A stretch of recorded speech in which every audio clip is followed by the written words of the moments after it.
And being curious, which is actually our second point. Be curious, take a chance. If you're genuinely interested in other people, the rest comes really easily because interest in other people helps you establish that rapport. It helps you ask them questions about themselves. You want to ask people for their stories, not for their facts. So one of the stories that I want to tell you about being genuinely curious is a couple weeks ago, I was invited to the Costume Design Awards. My sister is in the entertainment industry, which is how I got to go. And at first I sort of reverted to the way that I used to think, like, man, I don't want to go, I don't know any of these people, they're all Hollywood people, what do I have in common with them? My friends are mostly technologists and mental health professionals, like, these are Hollywood people. And, and then I'm like, wait a minute, no.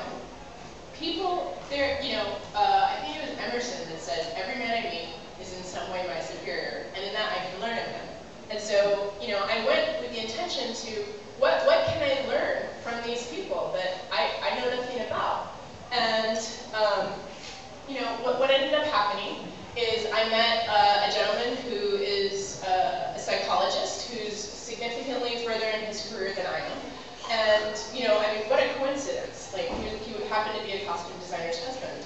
And we got to talking about, all kinds of stuff that's interesting to us, like trauma and recovery. And, later in the evening, I met another gentleman, Walter, who happens to be friends with a good friend of mine from high school. Yet, here's this guy that suddenly we start talking, and suddenly, like, we have this instant connection. And because I was willing to go and talk to people and ask them about themselves, I found these people that I'm going to be hanging out with sometime next month. We're going to have lunch and stuff like that. Exactly. So that takes us to, I think, our third point, which is about being helpful. And what does that mean? So I'm going to tell a little cute story. 5-6 years ago, I work in the healthcare industry. I've talked to a lot of you a little bit already about my passion for healthcare and helping patients. And a lot of people have asked me why I'm not a doctor, and I'm going to tell you exactly why. I think I was a sophomore in college, and I was on a plane from Chicago to Boston, and happened to sit next to this doctor. And her name is Dr. Wu. She's at Massachusetts General Hospital in Boston. And Dr. Wu and I got to chatting, and I found out by being curious and asking her about her life that her kids were actually looking at going to a particular private school. Her kids were very young. It was actually a private school that I had myself attended when I was much younger, growing up in Boston. And so I, of course, offered to talk to her, help her out, say, look, I know some people at the school I'd be happy to talk to about my experience. If you want to learn more, whatever I can do, happy to be a point of reference for you. She was really glad for that. And then she started talking a bit about my background and what I wanted to do, and I was thinking about the time about being pre-med and becoming a doctor, but I knew I wasn't very good with blood. Just not even having my blood drawn always gave me the willies. She said, all right, you know what? I appreciate your help. Why don't you come and shadow me for a day at my clinic in Longwood? Just walk, you're going to have to do rounds at some point. You want to do research, come just see what it's like. I said, all right, sounds good. Day came, and we go around. It's the first patient we see. I walk through the door. This guy is 400 pounds probably, 350, 400 pounds, diabetic, missing a leg. Almost came on the spot. I was managed to hold my stomach the rest of the day and then went home and tore up my medical school applications. The point is that when you look for an opportunity to help somebody out, you don't really need to ask for the help. You'd be surprised how often people will reciprocate, and you don't really necessarily need to keep score. Being helpful is, how can you come together and create a value that is greater than the sum of your parts? In the age of transparency, word gets around. I mean, I'm sure we're all on social networks. A lot of people know about each other, oftentimes before they meet each other. So you know people's stories.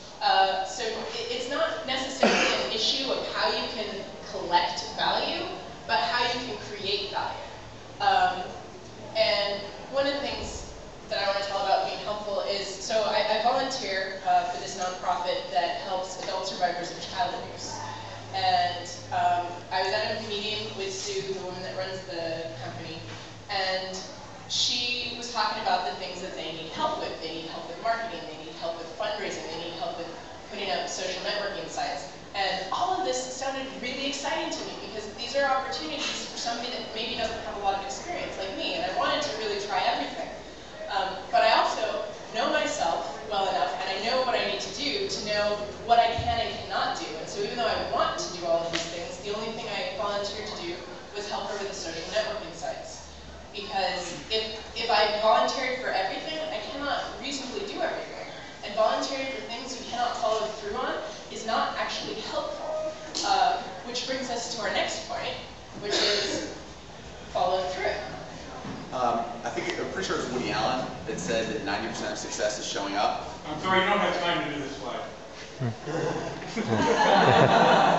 I'm taking it, tough. 90% of success is showing up. It's sending that email. It's actually going through the follow-up. It's actually going through and saying, wow, I really enjoyed meeting that person, and having the courage, persistence, and organization to send that email and say, you know, I had an incredible time meeting you. I'd love to get coffee, have a phone call, whatever, conference call, whatever we can do to kind of keep things going and keep things moving and advancing. So, follow through. It's the reason we're standing here. It's the reason you guys are here.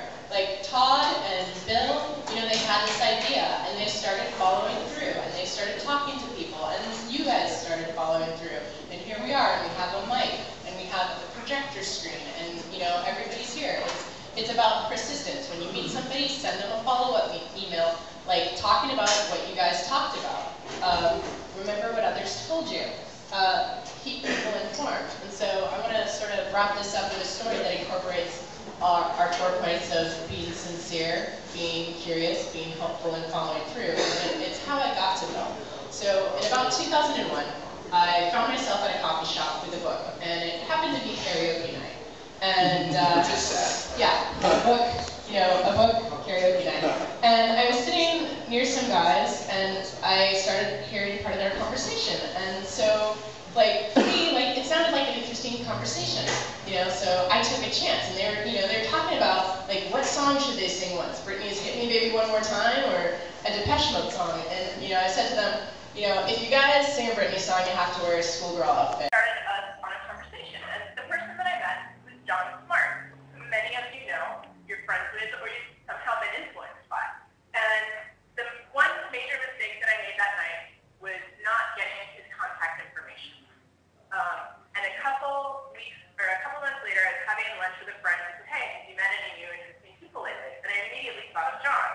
And I kicked myself for not following through. But with the internet and Google such as it is, and what some people call internet stalking skills, I prefer to call due diligence. I found John using his name, John Smart, and the thing that he was most passionate about, the singularity. And I actually directly find John, I found Brian Snow, who's also here today. And Brian put me in touch with John, and then, John and I became friends, and I joined his book club, and then we started the Accelerate Conference, which many of you were at, including our last speaker, Steve Pearson. And so I started helping out on that. And through John and the Accelerate Change, I met people like Emily Reichardt. Reichardt who's here, who's giving another talk later on darkness. And, I met Todd Huffman, who, is the reason that we're all here, one of the reasons. And so I was able to be sincere. I took a chance by being curious about John, what he was passionate about. I eventually, after some due diligence, followed through and, kept doing that and kept meeting people. And that's sort of the importance. It's not something that happens overnight. This started in 2001, and it's 2008 now. And, that's sort of a story that encapsulates all of our plans. Exactly. So I know that we're a little bit over, and I do apologize for that, and I'm going to wrap this up. You guys are here with 150 of your peers. Just make sure that you accept that fact and you're aware of it. Feels like more. You have an incredible opportunity this weekend. Don't miss it. Everyone here's got a story to tell. Everyone here's got